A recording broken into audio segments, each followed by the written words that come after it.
Assalamualaikum warahmatullahi wabarakatuh. Pada kali ini kami akan mempresentasikan tugas kelompok agenda 3 tentang Learning Journal Manajemen ASN. Tugas ini dibimbing oleh Bapak Sumadi, Sarjana Teknik, Magister Pendidikan.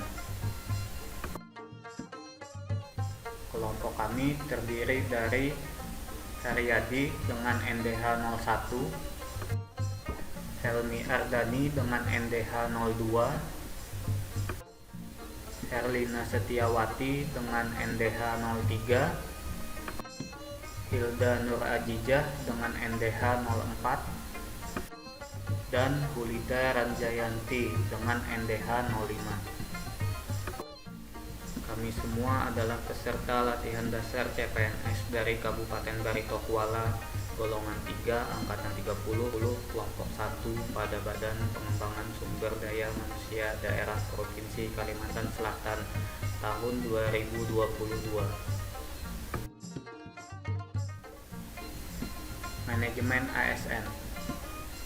Manajemen ASN adalah pengelolaan ASN untuk menghasilkan pegawai ASN yang profesional, memiliki nilai dasar, etika profesi, bebas dari intervensi politik, dan bersih dari praktik korupsi, kolusi, dan nepotisme. Manajemen ASN lebih menekankan kepada pengaturan profesi pegawai, sehingga diharapkan agar selalu tersedia sumber daya aparatur sipil negara yang unggul selaras dengan perkembangan zaman.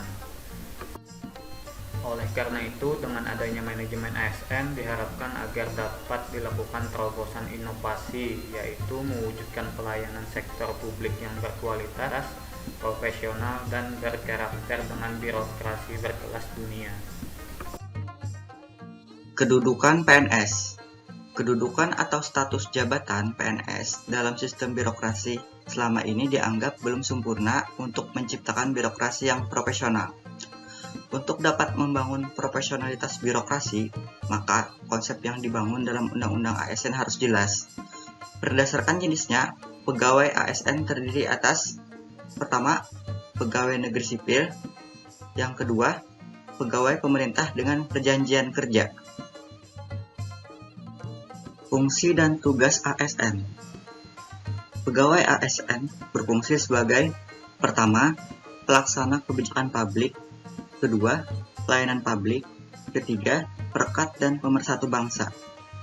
Adapun tugas pegawai ASN adalah: pertama, melaksanakan kebijakan yang dibuat oleh pejabat pembina kepegawaian sesuai dengan ketentuan peraturan perundang-undangan; kedua, memberikan pelayanan publik yang profesional dan berkualitas; ketiga, mempererat persatuan dan kesatuan Negara Kesatuan Republik Indonesia.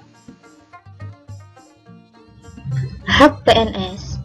PNS berhak memperoleh 1. Gaji, tunjangan dan fasilitas; 2. Cuti; 3. Jaminan pensiun dan jaminan hari tua; 4. Perlindungan; dan 5. adalah pengembangan kompetensi.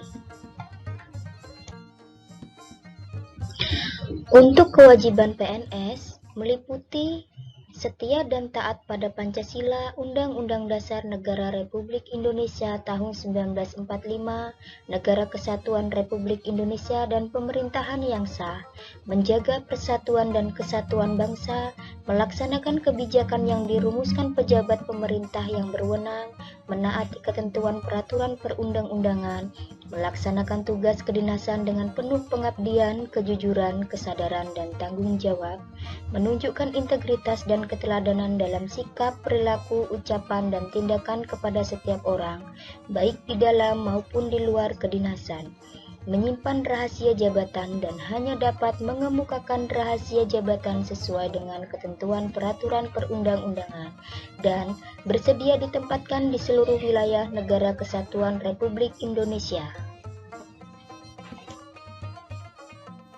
Di sini saya akan menjelaskan mengenai kode etik dan kode perilaku ASN. Pertama, melaksanakan tugasnya dengan jujur, bertanggung jawab, dan berintegritas tinggi. 2. Melaksanakan tugasnya dengan cermat dan disiplin. 3. Melayani dengan sikap hormat, sopan, dan tanpa tekanan. 4. melaksanakan tugasnya sesuai dengan ketentuan peraturan perundang-undangan. 5. Melaksanakan tugasnya sesuai dengan perintah atasan atau pejabat yang berwenang sejauh tidak bertentangan dengan ketentuan peraturan perundang-undangan dan etika pemerintahan. 6. Menjaga kerahasiaan yang menyangkut kebijakan negara. 7. Menggunakan kekayaan dan barang milik negara secara bertanggung jawab, efektif, dan efisien. 8. Menjaga agar tidak terjadi konflik kepentingan dalam melaksanakan tugasnya. 9. Memberikan informasi secara benar dan tidak menyesatkan kepada pihak lain yang memerlukan informasi terkait kepentingan kedinasan. 10. Tidak menyalahgunakan informasi intern negara, tugas, status, kekuasaan, dan jabatannya untuk mendapat atau mencari keuntungan atau manfaat bagi diri sendiri atau untuk orang lain. 11. Memegang teguh nilai dasar ASN dan selalu menjaga reputasi dan integritas ASN. Dan yang terakhir, 12. Melaksanakan ketentuan peraturan perundang-undangan mengenai disiplin pegawai ASN.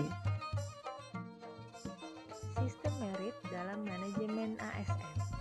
Sistem merit adalah kebijakan manajemen ASN yang berdasarkan pada kualifikasi, kompetensi, dan kinerja secara adil tanpa membedakan latar belakang apapun. Dalam sistem merit, penggajian, promosi, mutasi, pengembangan kompetensi, dan lain-lain didasarkan sepenuhnya pada penilaian kinerja, uji kompetensi, dan juga pertimbangan kualifikasi.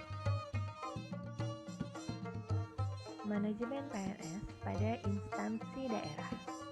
Manajemen PNS pada instansi daerah dilaksanakan oleh pemerintah daerah dengan ketentuan peraturan perundang-undangan yang terdiri dari penyusunan dan penetapan kebutuhan, pengadaan PNS, pangkat dan jabatan, pengembangan karir dan pola karir, promosi, mutasi, penilaian kinerja PNS, penggajian dan tunjangan, penghargaan, disiplin, pemberhentian sementara, usia pensiun PNS, jaminan pensiun dan jaminan hari tua, serta perlindungan.